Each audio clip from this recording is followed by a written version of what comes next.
A Vale anunciou dividendos e também divulgou o resultado do segundo trimestre de 2024. Vamos ver se o resultado foi bom, se vem em linha conforme o mercado esperava. E vamos começar vendo aqui os dividendos primeiro, tá? Então, conforme o balanço do dia 30 de junho agora do segundo trimestre, a Vale divulgou um dividendo de R$ 2,09 por ação. Na verdade é um JCP, então tem IR, a gente já vai ver o líquido por IR, tá? A Datacom é dia 2 de agosto e o pagamento é dia 4 de setembro. Vamos dar uma olhada aqui. Então ficou assim, quem tiver as ações no dia 2 de agosto vai ter direito a receber os dividendos no dia 4/9. O dividendo por ação é de R$ 1,78, já líquido de IR, né?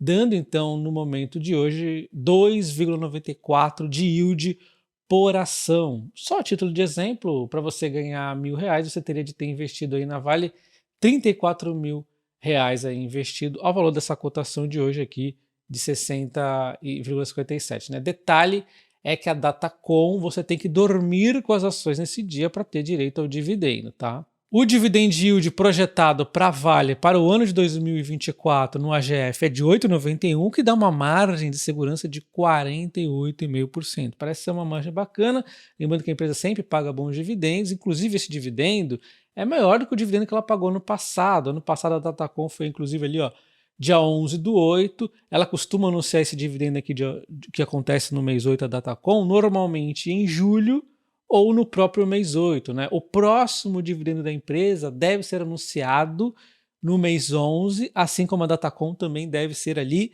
no mês 11, tá? Então o próximo dividendo da empresa provavelmente ali no mês de 11 ali de novembro. E falando agora do resultado da Vale, primeiro olhando o dólar, que vai ser o nosso foco principal, né? Nós temos aqui uma empresa que teve uma receita 3% melhor do que no ano passado e subiu 17% em relação ao trimestre anterior. Porém, os custos acabaram aumentando bastante, aumentou 9%, principalmente por conta de manutenções e, em segundo lugar aqui, por conta de frete, tá? Mesmo a empresa fazendo hedge, ela faz proteção aqui em relação aos fretes, do mais diferente da CSN Mineração, que acaba oscilando mais forte aqui eventualmente, tá? Então, ela mesmo assim ainda acabou sofrendo um pouco. Então a gente vê aqui que esses custos acabaram pressionando ali nos resultados finais da empresa. A gente vê o EBITDA ajustado da empresa, então, fazendo 3,9 bilhões, praticamente 4 bilhões aqui, contra 4,2 e tantos aqui do ano passado, ou seja, 6% melhor, embora ela conseguisse aqui aumentar 15% em relação ao primeiro trimestre, mas ficou abaixo. Porém, quando a gente vai na linha do lucro, aí foi um salto gigante, né? 210%. Saltou muito forte. O mercado muitas vezes acaba olhando mais o lucro que qualquer outra coisa, mas eu admito que eu sempre olho com muito mais atenção o EBITDA, tá? Aqui no caso da Vale, o EBITDA ajustado para a forma. É aqui que vai dizer se realmente a empresa está indo para o lugar certo ou não. E nós entendemos que teve problema pontual nos custos. Essas manutenções que ela fez, ela nos fala no próprio release que é para acelerar os resultados do segundo semestre. Então ela vai entrar mais redondinha no segundo semestre. Então vai ter um segundo semestre, ou seja, terceiro e quarto trimestre, melhores aqui. Então, justificado. É isso que a gente precisa fazer. Ver o que aconteceu no EBITDA e ver as justificativas. O lucro acaba sendo a consequência e o lucro oscila mais. Então ficar buscando ali os detalhes do lucro, a não ser que a empresa tenha uma dívida muito alta e tudo mais, não tem grandes problemas. A Vale não tem uma dívida alta, dado a sua capacidade de geração de caixa aqui, né? Bom, e aí nós temos então a dívida inclusive dela diminuindo 4%, né? Aí se você vê a dívida expandida, aí sim já é maior magnitude, né?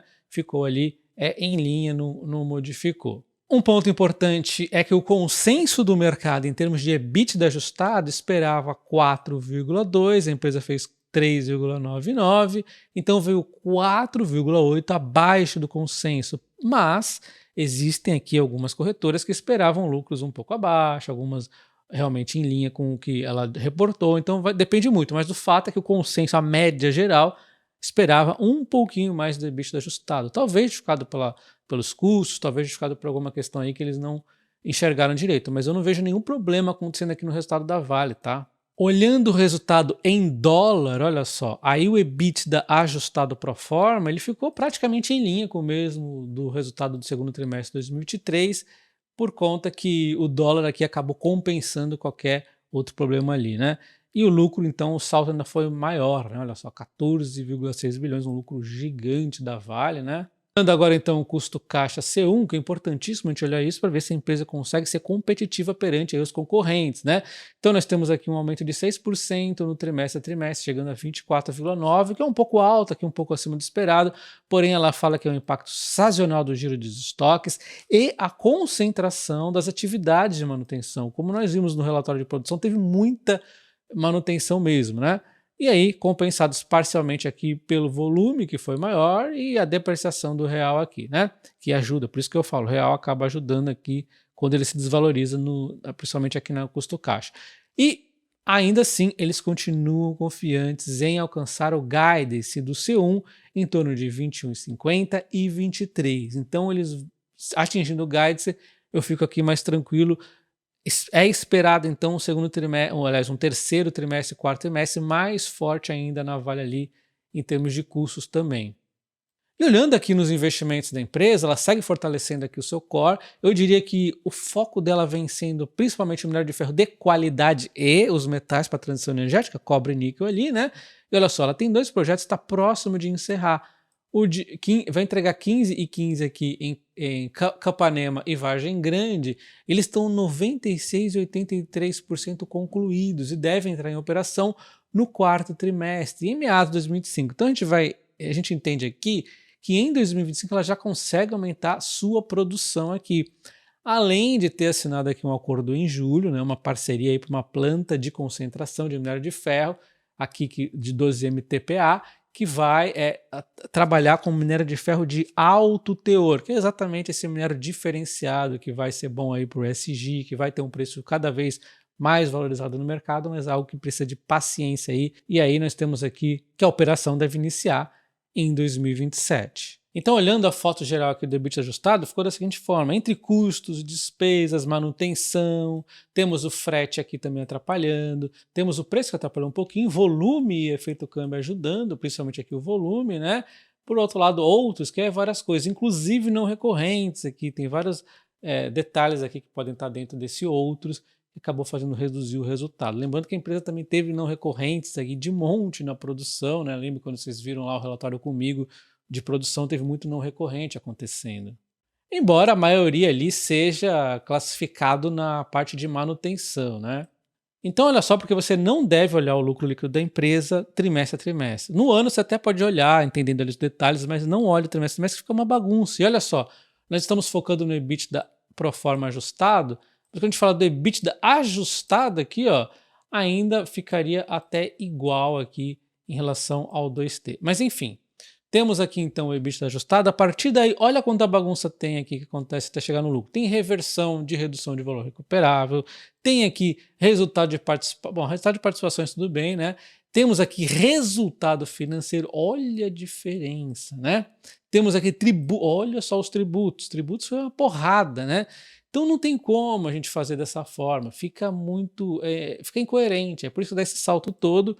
Isso não significa que esse resultado estourou a tampa também, que é o melhor resultado de todos os tempos, nem que no segundo trimestre foi tão ruim assim, né? É normal esse tipo de oscilação. Foca mais ali no EBITDA e tenta entender as questões que aconteceram para fazer alguma oscilação no EBITDA. Bom, então vamos resumir da seguinte forma. Primeiro, a Vale divulgou o resultado operacional na semana passada, e é aqui que está a minha maior atenção. Vale muito a pena, inclusive, você ver aquele vídeo que eu falei dos planos da Vale para o mercado da transição energética, o cobre, o níquel, vale bastante a pena você ver.